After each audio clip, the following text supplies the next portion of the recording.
రాజకీయ నేతలకు వాస్తు భయం ఉంటుందా? వాస్తును ఫాలో కాకపోతే తమ పదవులకు గండం ఉంటుందని భావిస్తారా? ఇటీవల చాలామంది లీడర్లు ఏది చేయాలన్నా ముహూర్తాలు చూస్తున్నారు. మరికొందరు లీడర్లు అయితే వాస్తు భయంతో పార్టీ ఆఫీసులకు రావడమే మానేశారు. తాజాగా ఆంధ్రప్రదేశ్లో ఓ కీలక మంత్రికి ఇదే టెన్షన్ పట్టుకుందట. అందుకే ఆయన తన క్యాంపు కార్యాలయాన్ని ఖాళీ చేసి వెళ్ళిపోయారట. ఇంతకీ ఎవరా లీడర్?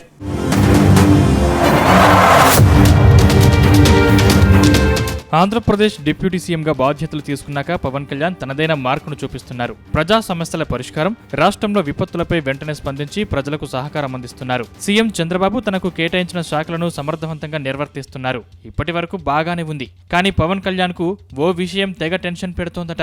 మంత్రిగా బాధ్యతలు తీసుకున్నాక అది కాస్త ఎక్కువైందట. చివరకు ఆయన ఈ సమస్యను ఎలాగైనా పరిష్కరించుకోవాలని కీలక నిర్ణయం తీసుకున్నారట. ప్రస్తుతం దీనికి సంబంధించిన వ్యవహారం ఇప్పుడు చర్చనీయాంశంగా మారింది.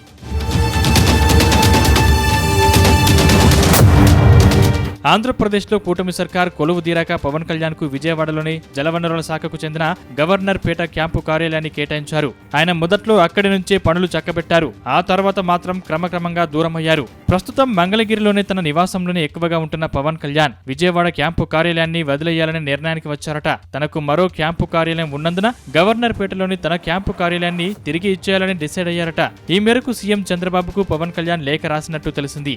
విజయవాడ నగరంలో ఇంత విశాలమైన క్యాంపు కార్యాలయం తనకు కేటాయించినందుకు చంద్రబాబుకు ధన్యవాదాలు తెలిపారట.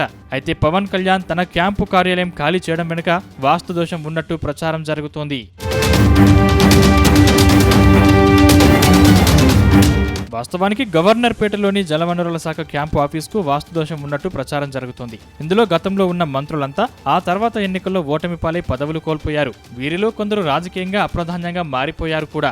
వీరిలో టీడీపీ మంత్రి దేవినేని ఉమామహేశ్వరరావు, వైసీపీ మంత్రులు బొత్స సత్యనారాయణ, అనిల్ కుమార్ యాదవ్ ఉన్నారు. వీరంతా తమ హయాంలో ఈ ఆఫీసుని నివాసంగా మార్చుకుని ఉన్నారు. కానీ ఆ తర్వాత రాజకీయంగా దెబ్బతిన్నారు. దీంతో వాస్తుపరంగా మంత్రులకు బెజవాడ క్యాంపు కార్యాలయం కలిసి రాదని ప్రచారం ఉంది. అందుకే పవన్ కళ్యాణ్ ముందస్తు జాగ్రత్తగా తన క్యాంపు ఆఫీసును ఖాళీ చేసినట్టు టాక్ వినిపిస్తోంది. అయితే పవన్ కళ్యాణ్ తీసుకున్న ఈ నిర్ణయంపై టీడీపీ హైకమాండ్ ఆరా తీస్తోందట. ఇరిగేషన్ గెస్ట్ హౌస్ లో పవన్ కు కేటాయించిన కార్యాలయాన్ని ఇంత హడావుడిగా ఎందుకు ఖాళీ చేశారని ఎంక్వైరీ చేస్తున్నారట. పవన్ కళ్యాణ్ నిజంగానే వాస్తు దోషాన్ని నమ్ముతున్నారా, లేదంటే ఇంకా ఏదైనా కారణం ఉందా అనే కోణంలో ఆరా తీస్తున్నట్టు తెలిసింది. పవన్ కళ్యాణ్ కోసం 80 లక్షల రూపాయలు ఖర్చు చేసి ఇరిగేషన్ గెస్ట్ హౌస్ ను ముస్తాబు చేస్తే ఉన్న ఫలంగా ఇలా ఖాళీ చేయడంపై టీడీపీ నేతలు గుస్సవుతున్నారట. అయితే పవన్ కళ్యాణ్ వైఖరిలో చిన్న మార్పు కనిపిస్తోందని, ఆయన ఎప్పుడు ఎలాంటి నిర్ణయం తీసుకుంటారో ఎవరికి అర్థం కావడం లేదన్న చర్చ టీడీపీలో చర్చ జరుగుతున్నట్టు తెలిసింది.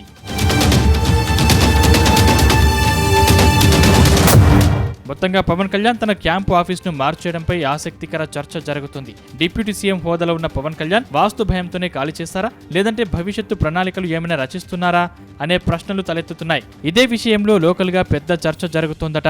అయితే భవిష్యత్తులో తమ నాయకుడికి రాజకీయంగా ఎలాంటి ఇబ్బందులు రావద్దనే ఉద్దేశంతోనే క్యాంపు కార్యాలయం ఖాళీ చేసినట్టు కార్యకర్తలు చెబుతున్నారట.